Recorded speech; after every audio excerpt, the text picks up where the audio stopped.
Hi friends, welcome back to our channel hello SR kitchen. ఈరోజు మన special వచ్చేసి veg burger. చాలా ఈజీగా ఇంట్లోనే రెడీ చేసుకోవచ్చు. ఎలా చేయాలో మనం ఈ వీడియోలో చూసేద్దాం. నేను చెప్పినట్టు చేయండి, టేస్ట్ అయితే అదిరిపోతుంది. ఇక వీడియోలోకి వెళ్ళిపోదాం. నేను వచ్చి ఒక 3 బర్గర్లు అయితే రెడీ చేస్తున్నాను. ముందుగా 3 బర్గర్లకి ఒక 1/4 కిలో ఆలూని ఉడకబెట్టుకొని పొట్టు తీసి పక్కన పెట్టుకుందాం. తర్వాత ఒక 2 పెద్ద ఉల్లిపాయలని చిన్న చిన్న ముక్కలుగా కట్ చేసి పక్కన పెట్టుకుందాం. అలాగే కొద్దిగా కొత్తిమీరని కట్ చేసుకోవాలి. అలాగే ఒక 3 నుంచి 4 పచ్చిమిర్చిని ఇలా చిన్న చిన్న ముక్కలుగా కట్ చేసుకోవాలి. తర్వాత రౌండ్గా ఒక టమోటా, అలాగే ఉల్లిపాయ ఒక రౌండ్గా ఇలా కట్ చేసి పక్కన పెట్టుకుందాం. తర్వాత మనం ఈ బర్గర్ బన్నులు అనేటివి మనకి సూపర్ మార్కెట్లో అయితే దొరుకుతాయి.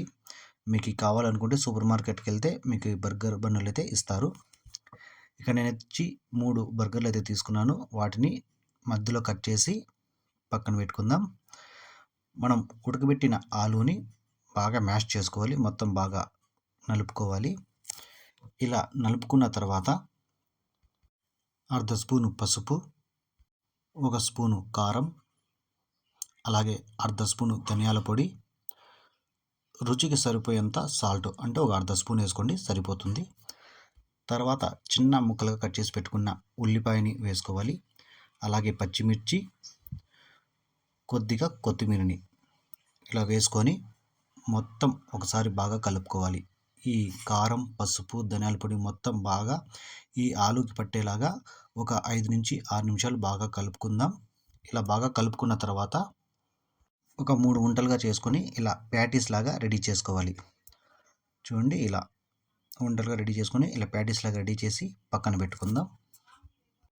తర్వాత ఒక పాన్ తీసుకొని అందులో ఒక 2 నుంచి 3 స్పూన్ల ఆయిల్, కానీ ఆయిల్ బదులు మీరు నెయ్యిని కూడా యాడ్ చేసుకోవచ్చు. నేను వచ్చి ఆయిల్నే యాడ్ చేసుకున్నాను. ఆయిల్ వేడి అయిన తర్వాత ఈ బర్గర్ బన్నుల్ని మనం 2 పక్కల ఫ్రై చేసుకోవాలి.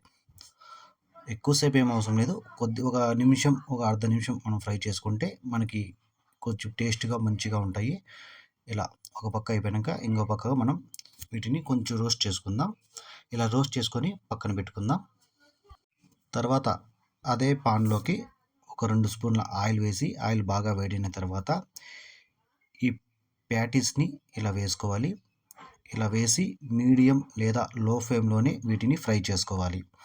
2 పక్కల బాగా ఫ్రై అయిన తర్వాత తీసేసి వేడిగా ఉన్నప్పుడే ఈ బన్ను ముక్కలకి 2 పక్కల మనకు సూపర్ మార్కెట్లో అయితే దొరుకుతాయి, మెమోనోస్ అంటే ఇస్తారు వాళ్ళు బర్గర్లోకి. ఒక 1/2 స్పూన్ తీసుకొని 2 పక్కల బన్ను ముక్కలకి వేసుకుందాం.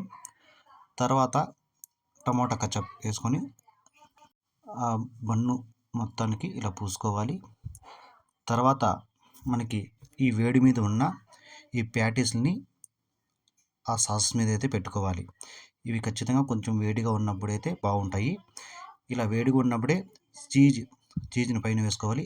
ఈ చీజ్ తీసుకుని పైన వేసి ఆ వేడికి వచ్చి ఇది బాగా కరిగిపోయి మంచి టేస్ట్ని ఇస్తుంది. ఈ చీజ్ కూడా మనకి సూపర్ మార్కెట్లో అయితే దొరుకుతుంది.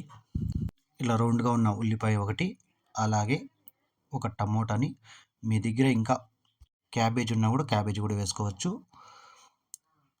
ఇలా వేసుకొని పైన టమోటా కచప్ వేసుకొని పైన ఇంకో బన్ను అట్లా పెట్టేస్తే మనకి బర్గర్ అనేది రెడీ అయిపోతుంది. చూడండి, మనకి ఆ చీజ్ అనేది ఆ వేడికి కరిగిపోతుంది. మనం తినేటప్పుడు మంచి టేస్ట్గా అయితే ఉంటుంది. సేమ్ ఇంకా మిగిలినవి కూడా సేమ్ టు సేమ్ ఇలాగే రెడీ చేసుకోవాలి.